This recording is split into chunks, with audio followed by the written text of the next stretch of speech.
Jaitapkar builders and developers 20 वर्षांपासून गृहस्वप्न साकार करणारं एक नातं विश्वासाचं।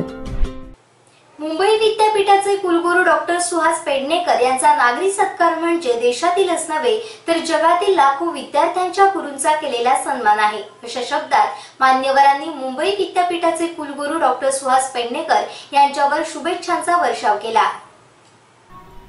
मुंबई विद्यापीठाचे कुलगुरू डॉक्टर सुहास पेडणेकर यांचा ओझर विद्यामंदिर कांदळगावच्या वतीने भव्य नागरी सत्कार ओझर विद्यामंदिर येथे पार पडला।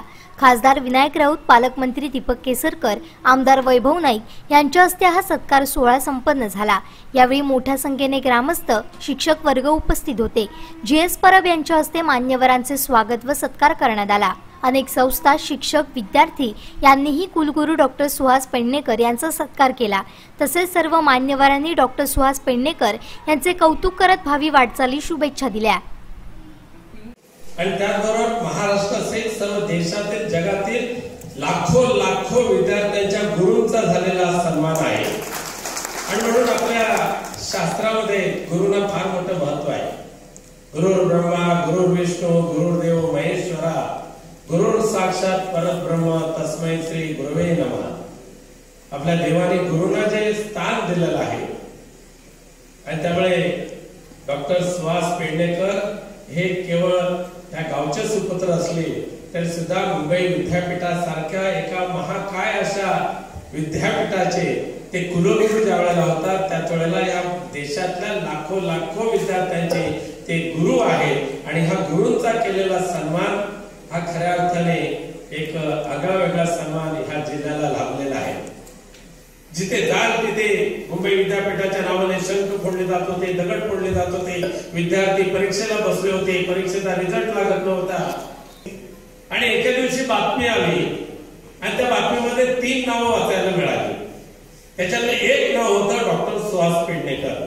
मनामध्ये म्हटलं एकतर मुंबईकर असतील नाहीतर नक्की सिंधुदुर्गवाले असतील। योगायोगाने त्याच दिवशी माझ्याकडे आमचे शिक्षण क्षेत्रातले एक तज्ञ आहेत, मुंबई चे शिक्षण विभागाचे डायरेक्टर म्हणून ज्यांनी काम केलेलं आहे, जमा अभ्यंकर, ते त्या दिवशी नेमकं माझ्याकडे आले आणि म्हटलं की अभ्यंकर साहेब या 3 लोक चांगलं व्यवस्थित। तर म्हटलं हे डॉक्टर पेडणेकर आपला माणूस आहे रुयामधला। झटकन नंतर देवाकडे प्रार्थना केली की भगवंता तू कृपावंत हो, पण ह्या विद्यार्थ्याला वाचवायचं असेल आणि आमच्या कोकणला सावरायचं असेल तर डॉक्टर सुहास पेडणेकरांसारखा कुलगुरू होणे भगवंताकडे प्रार्थना केली।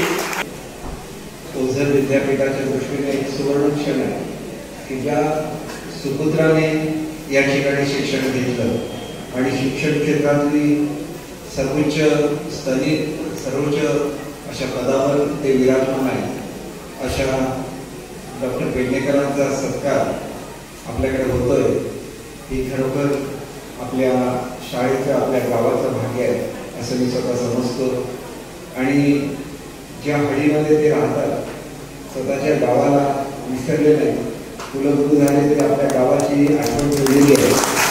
आणि त्याला आताच विनंती केली की आमच्या हडीचे सरपंचांनी सांगितलं की इथं जे कॉयरचं सेंटर दिलेलं आहे ज्याच्यामधून 100 महिलांना रोजगार मिळणार आहे, तर ते मला सांगत होते की उद्घाटनाला या। मी म्हटलं उद्घाटन करायला पेडणेकर साहेबांसारखा दुसरा कोणीही तुम्हाला लाभणार नाही।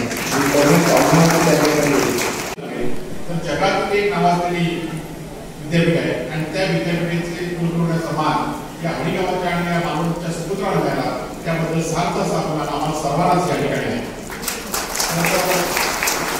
सुहास पेडणेकर निश्चितपणे या हडी गावाचा सुपुत्र आहे, पण त्याच्याशी जास्त अभिमान आला ते ओझरच्या विद्यालयाचे विद्यार्थी होते।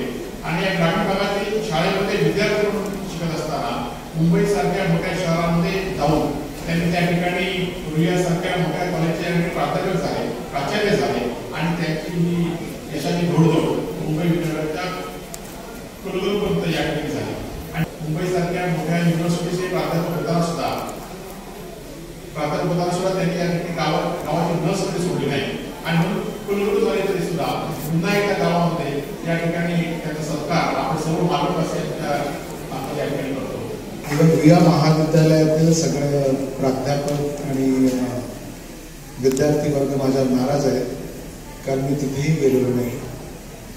आणि हे न जाण्याचं कारण मी तुम्हाला सांगितलं तर नक्कीच पटेल की ज्या विद्यापीठाची धुरा माझ्याकडे सोपवलेली आहे त्याचा आवाक एवढा वाढला आहे.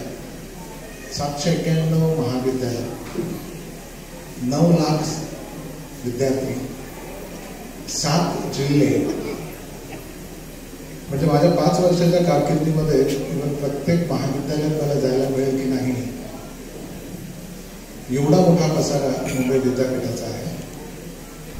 त्यामुळे माझ्या डोक्यावर किती जबाबदारीचं ओझं म्हणत नाही पण जबाबदारी आहे हे तुमच्या लक्षात येईल. पण अशा प्रकारचा एवढ्या मोठ्या प्रमाणावर आपण सत्कार समारंभ आयोजित करणार आहात हे जर मला अगोदर कळलं असतं तर कदाचित मी ते नाकारलं असतं. कारण अशा पद्धतीने स्वतःचं प्रोजेक्शन करणं मला कधीच आवडलं नाही, याच्या पुढेही करणार नाही. पण केवळ तुमच्या सर्वांच्या प्रेमाखातर आणि सगळ्यात महत्वाचं म्हणजे ज्या शाळेमुळे मी घडलो त्या शाळेत येण्याचा योग. कितीतरी लोक मोठे होऊन गेले पण हे भारतातलं एकमेव विद्यापीठ आहे जिथे 5 भारतरत्न निर्माण झाले. 5 माजी विद्यार्थी मुंबई विद्यापीठाचे भारतरत्न मिळवलेले आहेत. एक राष्ट्रपती राष्ट्राला मुंबई विद्यापीठाने दिला, एक पंतप्रधान मुंबई विद्यापीठाने राष्ट्राला दिला.